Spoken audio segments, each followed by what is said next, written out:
అండి, బాగున్నారా? ఇది నువ్వు వాగ్దానం చూసుకుందామా? చిన్న వచనం అండి.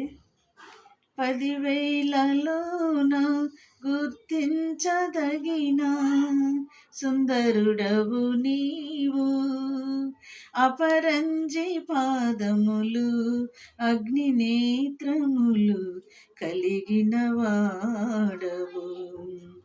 ఉన్నతుడా మహోన్నతుడా ఆరాధించెదను, రక్షకుడా ప్రభాకరుడా నిన్నారాధించెదను.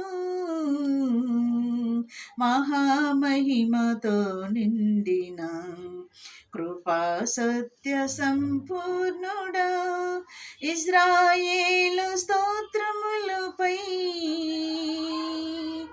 ఆసీనుడా యేసయ్యా, నా స్తుతుల సింహాసనం నీ కోసమే యేసయ్యా, మహామహిమతో నిండిన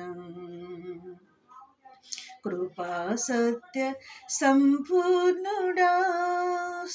ఇదేనో దేవుని వాగ్దానం చూసుకుందామండి. రండి, 115వ కీర్తన 13వ వచనం చూసుకుందామండి. పిల్లలనేమి పెద్దలనేమి తన యందు భయభక్తులు గల వారిని యెహోవా ఆశీర్వదించును. ఇది నా వాగ్దానం. యెహోవా ఆశీర్వదించును. యెహోవా మిమ్మును మీ పిల్లలను వృద్ధి పొందించును. ఇది నా వాగ్దానం అండి.